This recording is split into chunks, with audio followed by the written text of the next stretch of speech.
He was homeless, hopeful, and unheard. What happened next didn't just change his bank balance. It changed his whole world.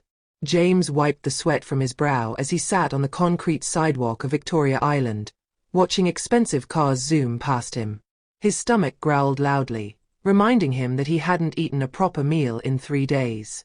The certificate from University of Lagos tucked in his weathered backpack felt like a mockery. A degree in business administration, yet here he was, 27 years old, homeless and hopeless in the city that promised milk and honey. 8 months ago, James had left his small village in Ondo State with big dreams and his mother's prayers ringing in his ears. His father, a retired schoolteacher, had sold their only goat to give him transport money to Lagos. "Make us proud, my son," his father had said, his voice heavy with hope and desperation. James had promised he would. He had promised he would find a good job, send money home, and change their family's story. Instead, he had become another statistic in Lagos's army of educated unemployed youth. The early months had been filled with interviews that led nowhere. "You're overqualified," some said. "You don't have experience," others claimed. "We'll call you back," they all lied. His savings dried up faster than harmattan wind drying wet clothes. First, he moved from a self-contained apartment to a face-me-I-face-you. Then to sleeping in a friend's corridor. Then the friend got tired of his presence. Now, the streets of Lagos were his bedroom, and hunger was his constant companion. James had learned the survival tricks of Lagos's homeless. He knew which restaurants threw away still edible food at closing time. He knew which shopping malls had the cleanest bathrooms where he could wash up. He knew which churches gave out free meals on Sundays.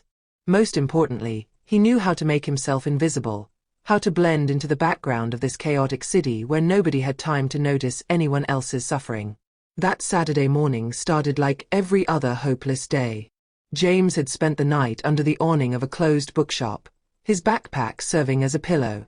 He woke up stiff and aching, his body protesting against another night on hard concrete. As he stretched and tried to shake off the pain, he noticed unusual activity down the street. Workers were setting up a large canopy, arranging plastic chairs, and testing sound equipment. Big banners were being hung up. "Welcome to Unity Insurance Company Grand Launch." James's eyes fixed on something more interesting than the banners, the catering trucks pulling up. Where there was a big event, there was food. And where there was food being served to hundreds, there was always extra.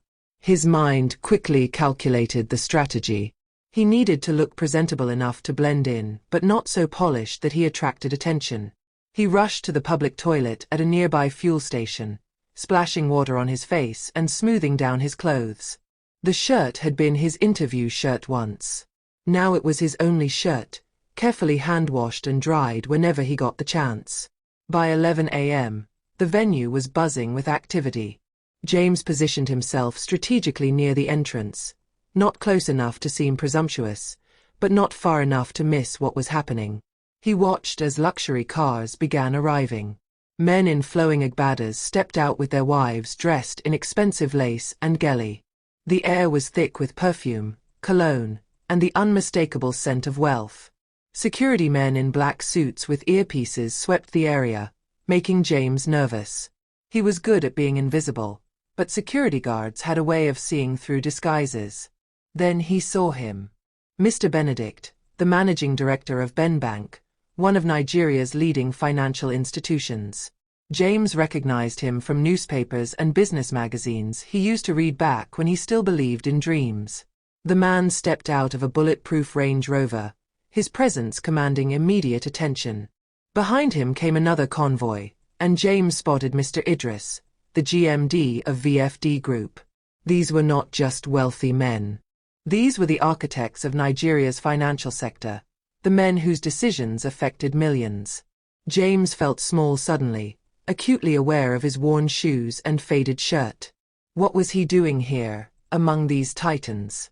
But hunger had a way of crushing pride. He needed to eat, and this event was his best chance today. The program began with opening prayers and speeches. James barely listened, his attention fixed on the buffet tables being set up at the back. Jollof rice, fried rice, assorted meats, salads, small chops, drinks.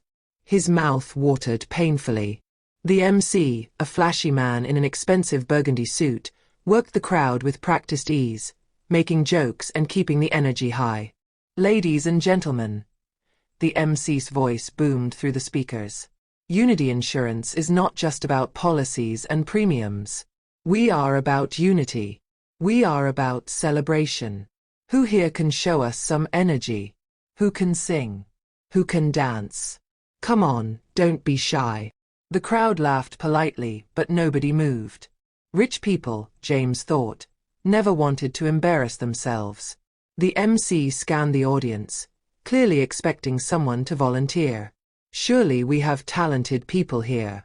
This is Lagos, the city of excellence. Someone, anyone, come and show us what you've got. Sing, dance, rap, whatever. Make it fun and work our company name into it, Unity Insurance. James felt his heart pounding. This was insane. This was not the plan. The plan was to be invisible, eat quietly, and disappear. But something stirred in him, something that had been dormant for months. Maybe it was desperation. Maybe it was the last ember of the ambitious boy who had left his village with dreams. Maybe it was divine intervention. Before his rational mind could stop him, James raised his hand. Yes, you there, young man in the blue shirt. Come on up here. The MC beckoned enthusiastically, relief evident in his voice. James stood up, his legs trembling. Every eye turned to him. The security guards tensed. The wealthy guests looked curious. And James walked toward the stage, toward his destiny, not knowing that the next 10 minutes would change his life forever. Oh wow. James is homeless and just volunteered to perform in front of Lagos's richest people. Is this courage or crazy? If you're already hooked, smash that like button and subscribe to Folktales by Inayah. Drop a comment. Would you have raised your hand in James's situation? What happens next will blow your mind. Turn on notifications so you don't miss it. James's hands trembled as he climbed the 3 steps to the stage. The platform felt higher than it should, and suddenly he was looking down at a sea of faces, curious, expectant, some amused, some bored. The MC thrust a microphone into his hand, and the weight of it felt like holding his entire future. What's your name, young man? The MC asked, his professional smile wide. James. James Oladipo, sir. His voice came out surprisingly steady. Wonderful. And what are you going to do for us today, James? James's mind went blank for a terrifying second. He couldn't dance. He had no rhythm. He couldn't tell jokes. His life wasn't funny right now. But he could sing. Back in his village church, he had led worship. In university, he'd been part of an a cappella group. Music was the one thing poverty hadn't stolen from him yet. I'll sing, sir. Excellent. Now remember, work our company name into your performance. Unity Insurance. Can you do that? James nodded, closing his eyes for a brief moment. He said a silent prayer, the kind of prayer that comes from the depths of desperation. Then he opened his mouth and began to sing. He started with a popular Nigerian gospel song, but spontaneously changed the lyrics.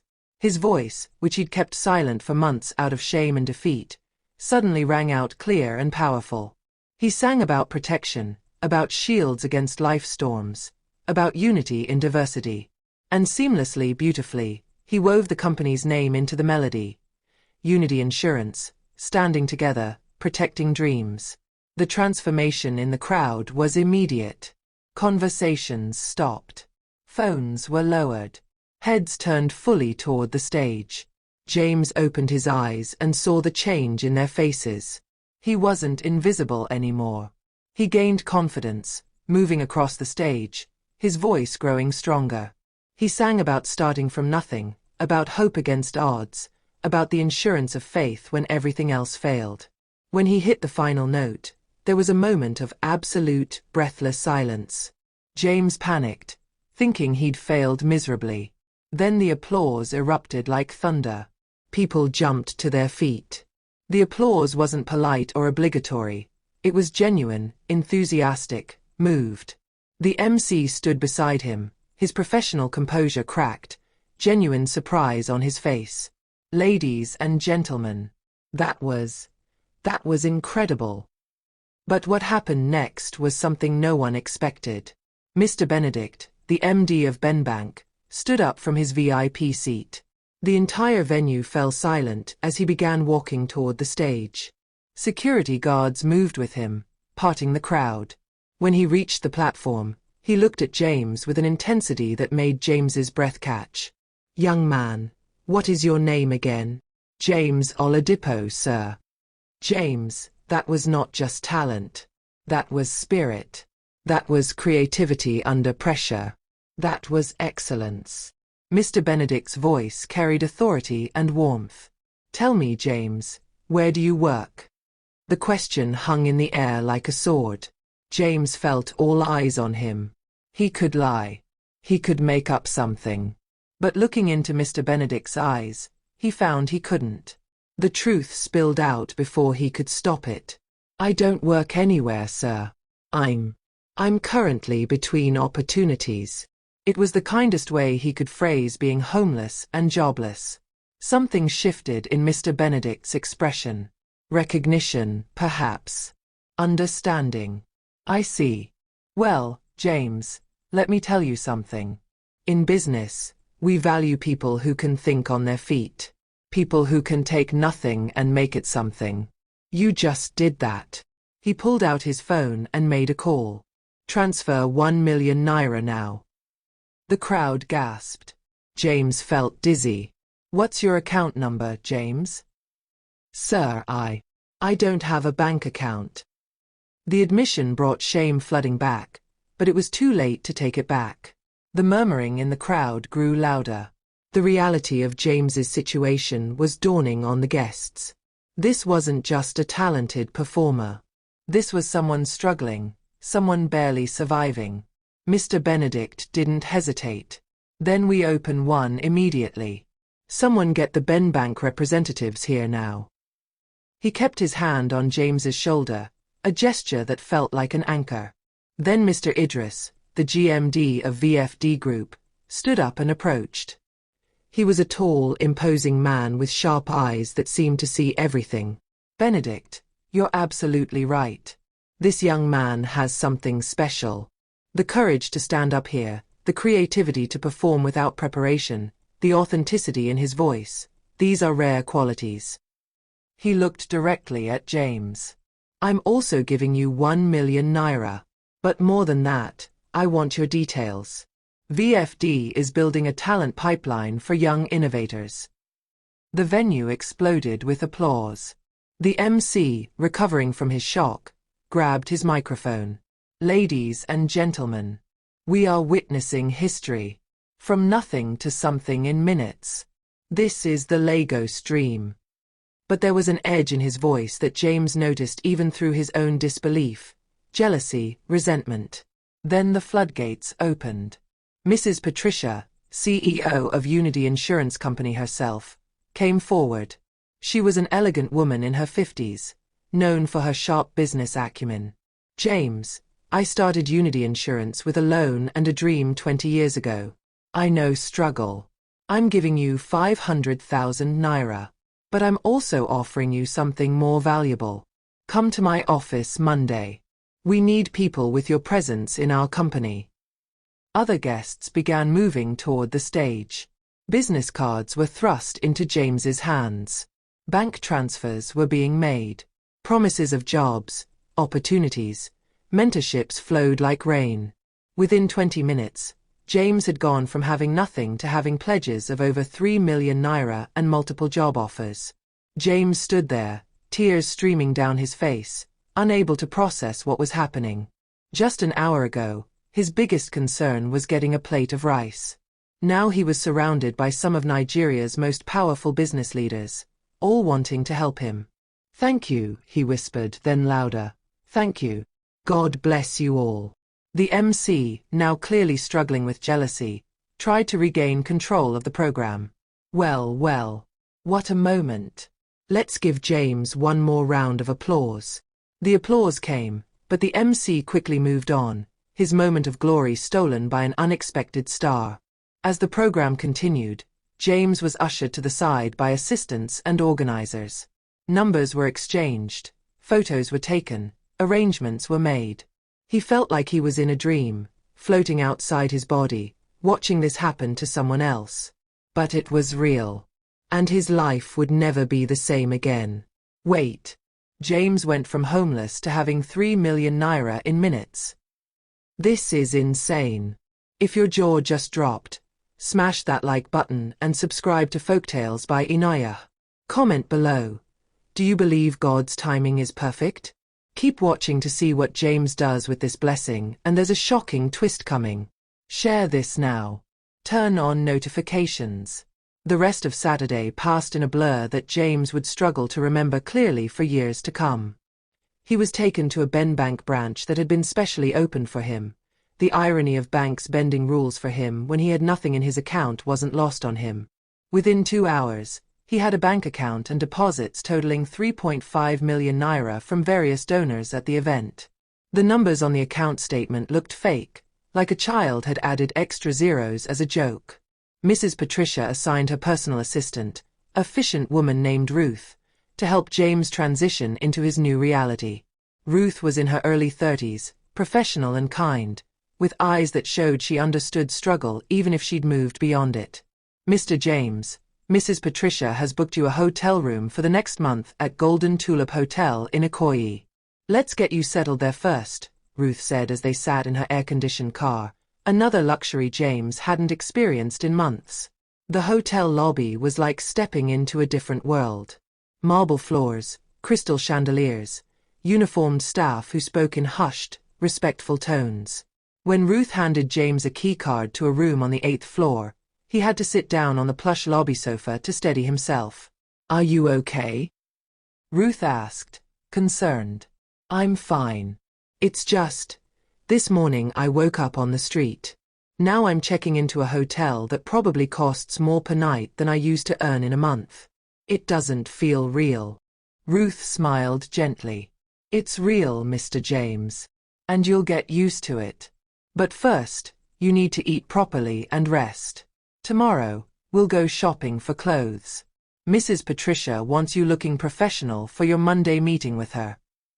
That night, alone in his hotel room, James stood under the shower for 30 minutes, letting hot water wash away months of grime, shame, and defeat. When he finally emerged and lay on the bed, an actual bed with clean sheets and soft pillows, he broke down completely. He cried for his parents who didn't know their son's life had just changed. He cried for the months of suffering. He cried from relief, gratitude, and disbelief. He called home. His mother answered on the 3rd ring, her voice heavy with worry. "James, my son, where are you? Are you eating? Mama, sit down. I need to tell you something." He told her everything, his voice breaking multiple times. His mother screamed with joy, called his father, and together they prayed, thanked God, and cried together over the phone. His father, the stoic retired teacher who rarely showed emotion, wept openly. "My son, I knew God would not abandon you. Come home soon. Let us see you." Sunday morning, Ruth arrived with shopping bags and a plan. They went to the Palms shopping mall in Lekki. James walked through stores he'd only seen from the outside. Shirts, shoes, suits, casual wear. Ruth supervised everything with a professional eye. At first, James protested the expenses, but Ruth was firm. "Mr. James, this is an investment. You're about to enter a world where appearance matters. Not because it should, but because it does. You need to look the part." At the barbershop, as his overgrown hair was cut and his beard properly groomed, James watched his reflection transform. The man in the mirror started looking like the ambitious graduate he'd been 2 years ago, before Lagos broke him. But his phone began ringing constantly with numbers he didn't recognize. Some were genuine, the people from Saturday following up on their promises. Others were suspicious, people claiming to be relatives he'd never heard of, former classmates he barely remembered, all suddenly interested in his life. The most painful call came from Michael, his former best friend from university. Michael had refused to help James 3 months ago when he'd begged for a place to stay for just 1 week. Now his voice was warm and friendly. "James, my brother. I've been trying to reach you for weeks. I saw what happened yesterday. That's my guy. Always knew you'd make it." The lies stung more than the previous rejection. "Michael, my number hasn't changed."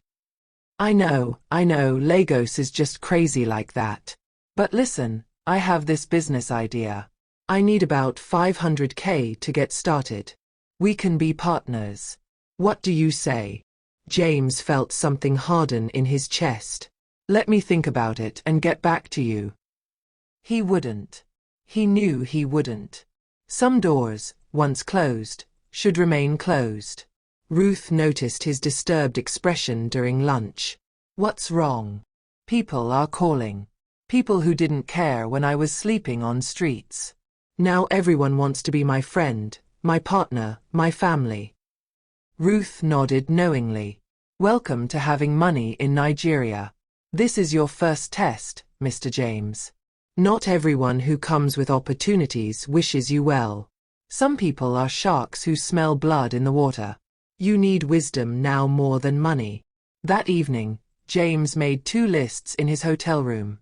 On one paper, he wrote the names of people who had helped him when he had nothing. The list was heartbreakingly short: a kind old woman who sometimes gave him bread at a bakery, a security guard who let him use the bathroom, a young lady who once gave him 500 naira without asking questions.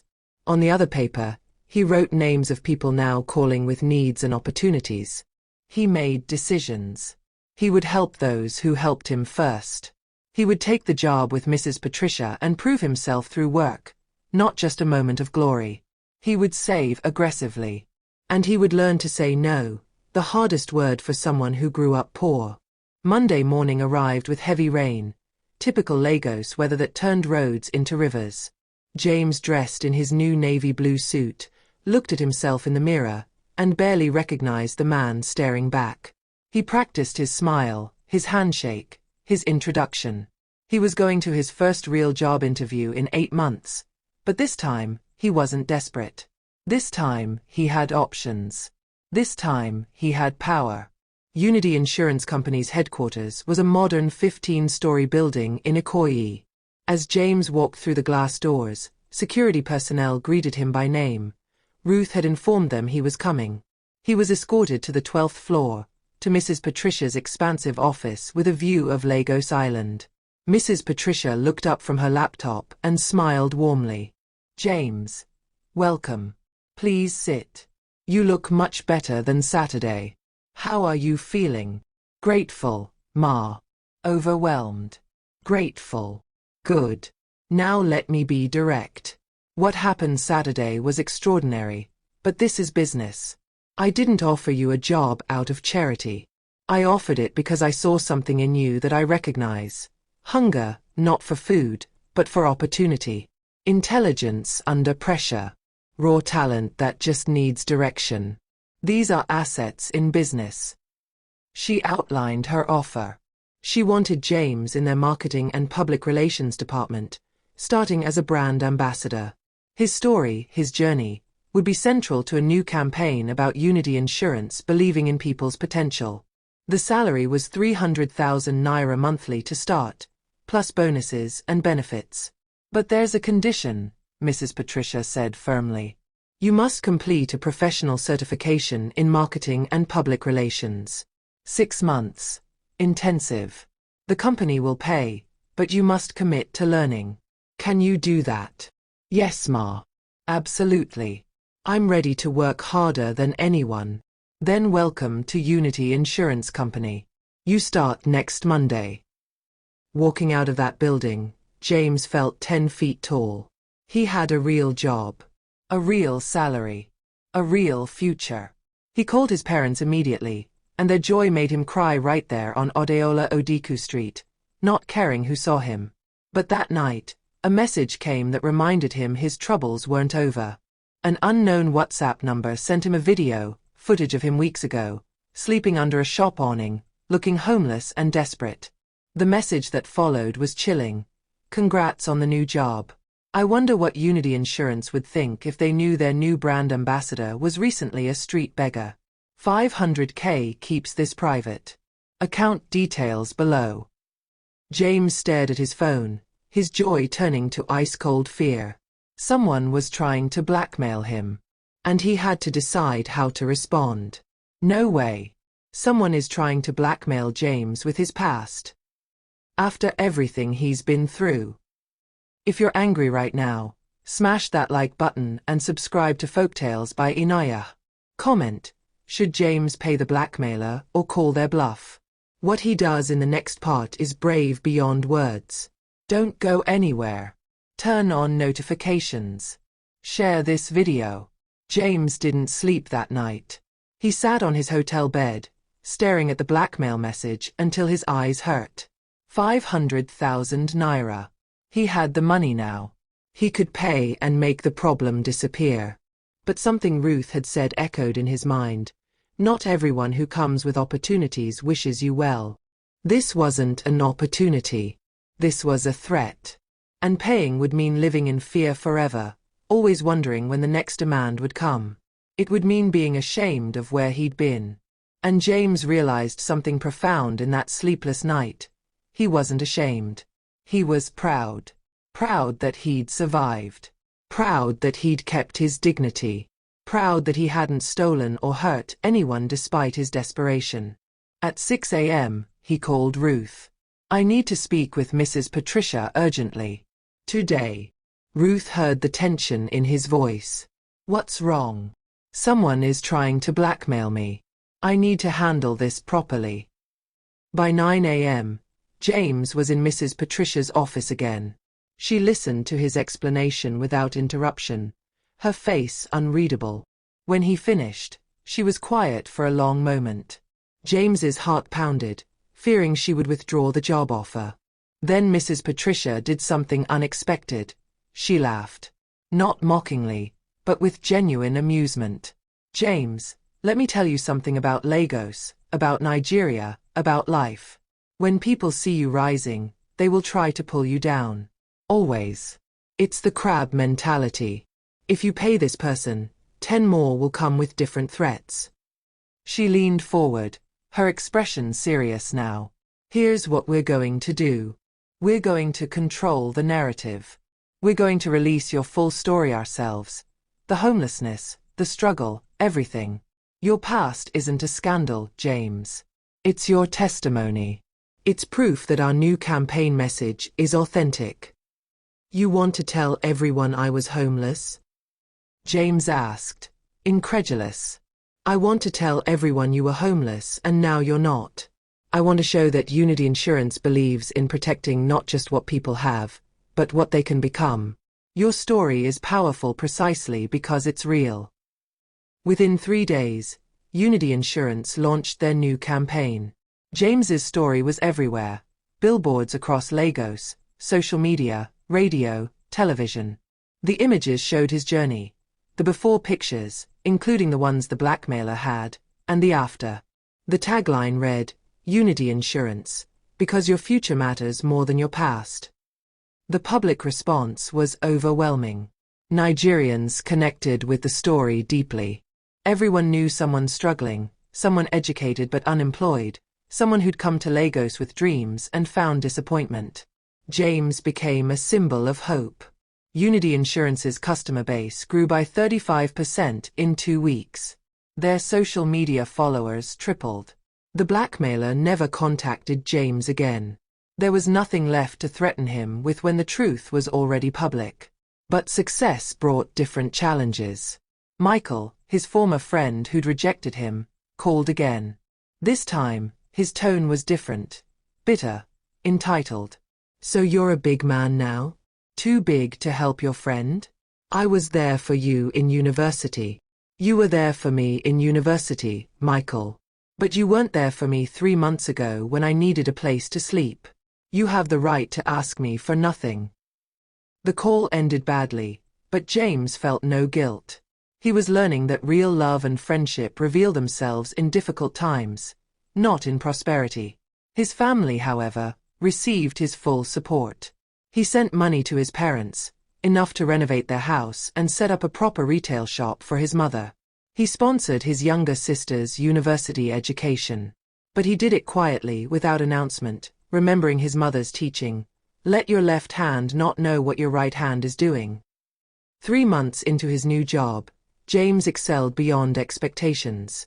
He was a natural in front of cameras, authentic in his delivery, and his work ethic impressed everyone.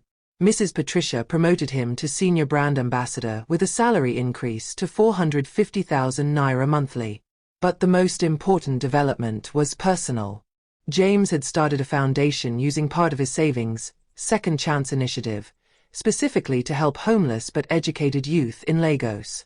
Every Saturday, he went back to the streets where he'd slept, handing out care packages, job listings, and most importantly, hope. One Saturday, he met a young woman named Joy sleeping under the exact awning where he used to sleep.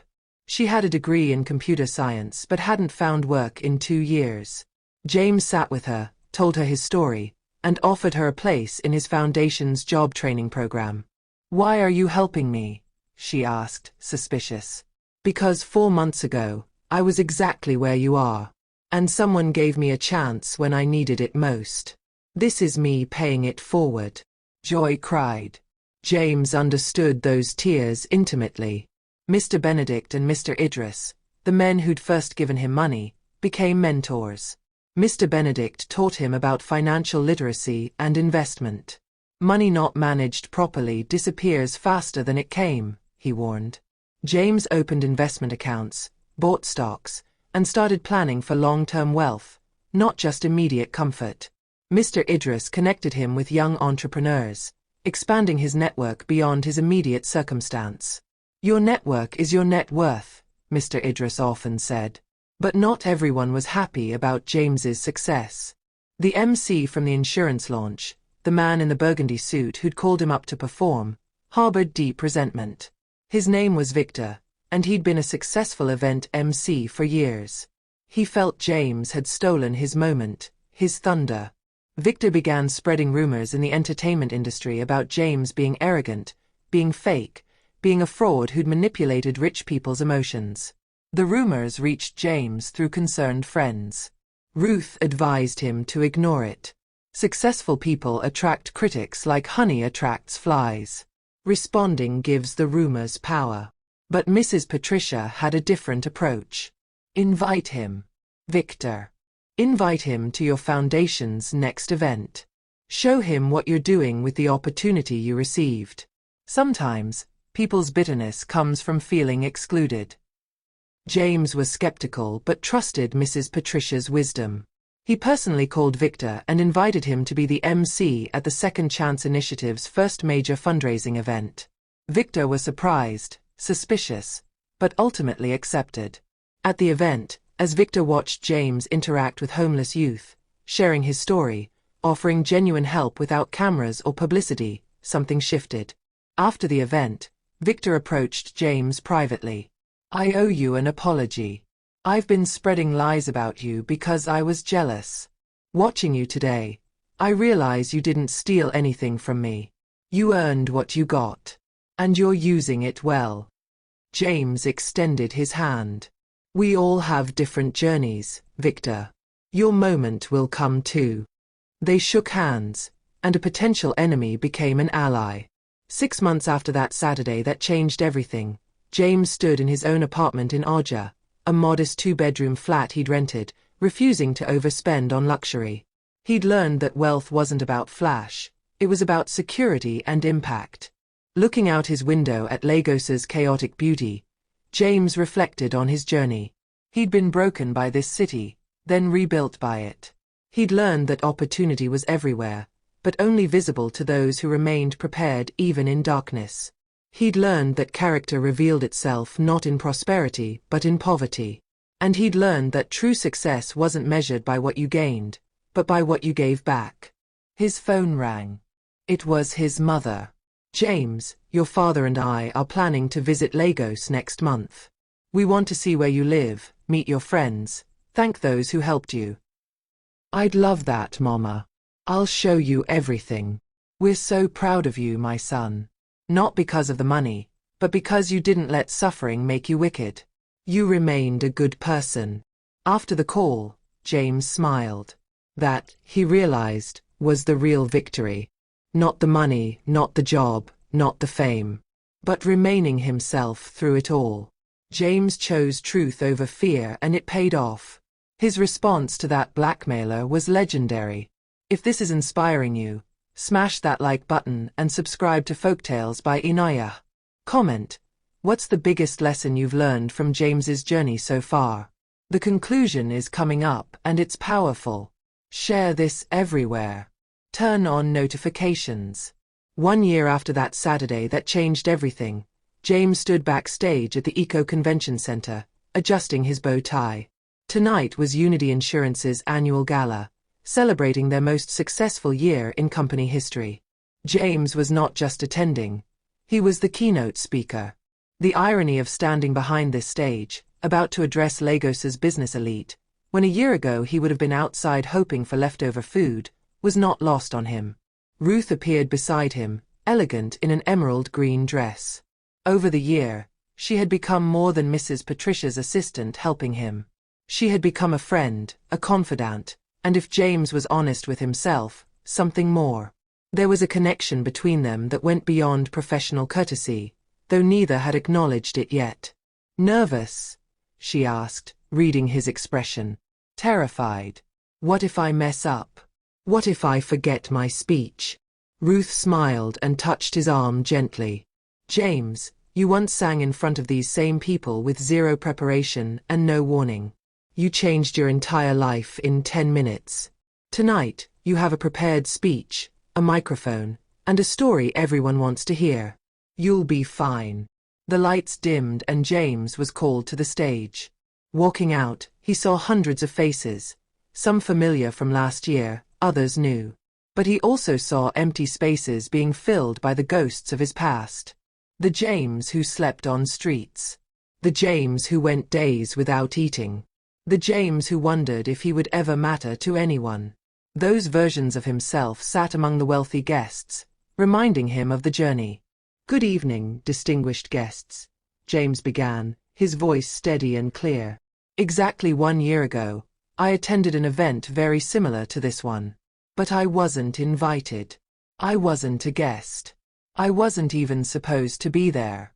I came because I was hungry and hoped there would be free food. I was homeless, jobless, and hopeless despite having a university degree and big dreams. The room fell silent. Every phone was lowered. Every conversation ceased. What happened that day changed my life materially. I received money, job offers, opportunities. But I want to talk about what happened before that day, because that's the real story. The months of sleeping under shop awnings.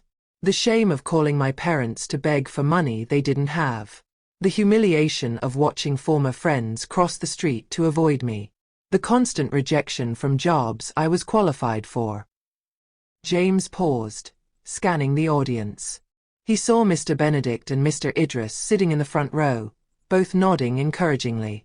Mrs. Patricia sat with her board members, pride evident on her face.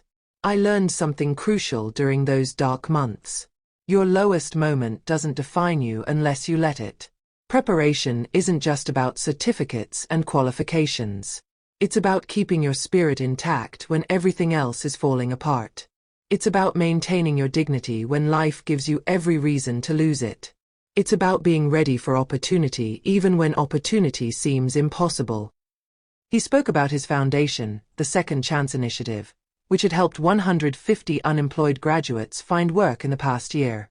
He spoke about the responsibility that came with success, the obligation to throw a rope back down to those still climbing. He spoke about forgiveness, about letting go of bitterness toward those who rejected him in his time of need. I could have become bitter. I could have become vengeful. Instead, I chose to become better. And that choice, more than the money or the job, is what truly changed my life. When he finished, the standing ovation lasted over 3 minutes. But it was what happened after that truly moved him. Mrs. Patricia took the stage and made an announcement. James has proven himself not just as a brand ambassador, but as a leader and visionary. Effective immediately, he is being promoted to Director of Social Impact at Unity Insurance, overseeing all our community development programs. His salary is now 800,000 naira monthly, plus equity options in the company. The applause was thunderous, but James felt overwhelmed. Director. Equity. These were words he'd only dreamed about in university. After the event, as guests mingled, a familiar figure approached. It was Victor, the MC from that first event. But his burgundy suit was gone, replaced by modest attire. His flashy confidence had been replaced by something more genuine: humility. James, congratulations on your promotion. You deserve it. Victor's voice carried no trace of the jealousy that had poisoned him a year ago. Thank you, Victor. How have you been? Honestly, struggling. The entertainment industry is tough, but I've been learning from what you did. I started volunteering with your foundation, helping with event planning. It's taught me that success isn't about being in the spotlight. It's about what you do with the light when it shines on you. James was moved by the transformation. Victor, I'm looking for someone to head our events department at the foundation. It doesn't pay much yet, but it's steady work and it's meaningful. Interested? Victor's eyes widened with surprise and gratitude. Are you serious? After everything I did? The rumors I spread? You apologized. You changed. That's what matters. We all deserve second chances. That's literally the name of my foundation. James smiled. So, are you interested? Yes. Absolutely yes. Thank you, James. As Victor walked away, Ruth appeared at James's side. That was generous of you. Hiring someone who tried to destroy your reputation. He was hurting and lashed out. I understand that. 6 months ago, hunger could have made me do worse things. Besides, he has skills we need, and he's proven he can change. That's worth more than a perfect past. Ruth looked at him with an expression James had seen growing in her eyes over the months, respect mixed with something deeper. James Oladipo, you are not who I expected when I first picked you up from that event. What did you expect? Someone who would be changed by money. Someone who would become arrogant or reckless. Instead, you've become more grounded, more purposeful, more. She paused, seeming to search for words. More yourself. Ruth, I need to tell you something. James took a breath. This year, you've been more than helpful. You've been essential. Not just in practical ways, but in keeping me anchored. You remind me where I came from when everyone else only sees where I am. I care about you. More than professionally. Ruth smiled, a genuine warmth lighting up her face. I was wondering when you'd say something. I care about you too, James. But I wanted you to find your footing first. Success can be disorienting. I needed to know you'd remain yourself before I let myself feel what I was feeling. And you did. You remained yourself. Actually, you became a better version of yourself. They were interrupted by Mr. Benedict approaching with a younger man James didn't recognize. James. Excellent speech tonight. I want you to meet someone. This is David, my nephew. Just graduated from university. He needs placement for internship. I thought maybe your foundation could help him. James looked at David, the nervous energy, the hopeful eyes, the barely concealed desperation. He saw himself a year ago. Of course, sir. David, come to our office on Monday. We have a job readiness program that might be perfect for you. And we're always looking for volunteers who might become staff. David's relief was palpable. Thank you, sir. Thank you so much. After Mr. Benedict and David left, James felt the weight of his new responsibility. People were looking to him now. His decisions affected lives. It was humbling and terrifying. The evening wound down, and James found himself on the balcony of the convention center, looking out at Lagos's glittering nightscape. The city that had broken him had also made him. Its chaos and heartlessness had been balanced by unexpected moments of generosity. Its cruelty had been interrupted by divine intervention. Mrs. Patricia joined him on the balcony. "Quite a view, isn't it?" "Yes, Ma. I used to look at these lights from the ground, wondering what happened inside these buildings. Now I know. Just people. Some good, some bad, most just trying to survive like everyone else. James, I want to tell you why I really gave you that job a year ago. It wasn't just because of your talent or your story. It was because I saw myself in you. 30 years ago, I was sleeping in my car, trying to start this company with nothing but a business plan and stubbornness. Someone gave me a chance, a loan I couldn't qualify for, an office space I couldn't afford, mentorship I didn't deserve. I've spent my career looking for people like my younger self, people to pay that blessing forward to. You're one of many, James. But you're special because you understood immediately that the blessing wasn't just for you. You've already helped more people than I helped you. That's rare." James felt tears prickling his eyes. "Thank you, Ma. For everything. For seeing past what I looked like that day.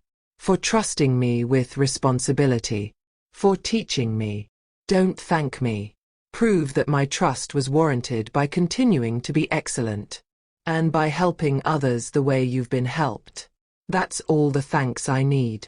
She left him alone with his thoughts. James pulled out his phone and called home. His father answered, his voice warm and proud. "James, my son. How did the event go?" "It went well, Papa. I got promoted. Director now." His father was quiet for a moment. "When you left for Lagos, I was afraid. I thought the city would swallow you whole like it does so many young people. I was wrong. You swallowed Lagos instead. You took its worst and turned it into your best. Your mother and I are very proud. Not of your title or salary, but of your character. Money can be lost, positions can be taken away, but character, that's forever." After the call, James stood on that balcony for another hour, reflecting on the journey. 1 year ago, he had been invisible, discarded, considered worthless by the city and maybe even by himself. Now he was director of social impact, a public figure, someone people asked for advice and help. But the external changes, while dramatic, weren't the most important ones. The internal transformation was what mattered. He had learned that worth isn't determined by circumstances. He had learned that dignity can't be stripped away by poverty, only surrendered voluntarily. He had learned that opportunity is everywhere, but only those who remain prepared in the darkness can seize it when light comes.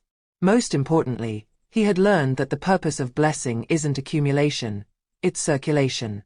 You receive not to hoard but to give.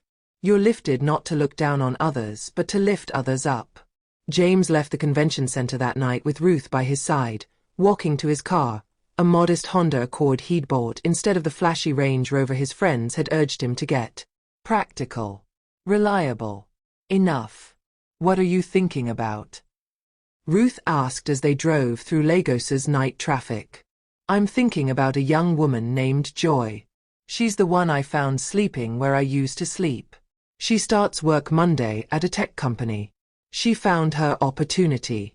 And I'm thinking about David, Mr. Benedict's nephew. He'll find his too. And I'm thinking about all the others out there right now, sleeping on streets, feeling hopeless, wondering if tomorrow will be any different from today." "You can't save everyone, James. I know. But I can save some. And those some can save others. That's how change happens. Not in one moment, but in many moments, spread across many lives." They drove in comfortable silence until they reached Ruth's apartment. Before she got out, she turned to him. "James, 1 year ago, you raised your hand when everyone else kept theirs down. That took courage. Everything that's happened since, the success, the transformation, the impact, it all started with that one moment of courage. Don't forget that when things get difficult. You've always had what it took. You just needed the opportunity to show it. James watched her walk into her building, his heart full. He drove to his apartment in Aja, the modest place he called home. Inside, he stood before his mirror, a habit he'd developed. Every night, he looked at himself and asked, "Did you use your blessing well today? Did you remain yourself? Did you help someone?" Tonight, the answer to all three questions was yes. He knelt beside his bed and prayed, thanking God for the journey, for the struggle that built his character, for the breakthrough that tested his character, and for the opportunity to impact others. He prayed for his parents, for Ruth, for Joy and David and all the young people depending on his foundation. He prayed for wisdom to use his position well. As he drifted off to sleep in his comfortable bed, James's last thought was of that Saturday morning a year ago when he had raised his hand. One decision. 10 seconds of courage. A lifetime of impact. The opportunity had been there for everyone in that crowd. But only he had been prepared to seize it.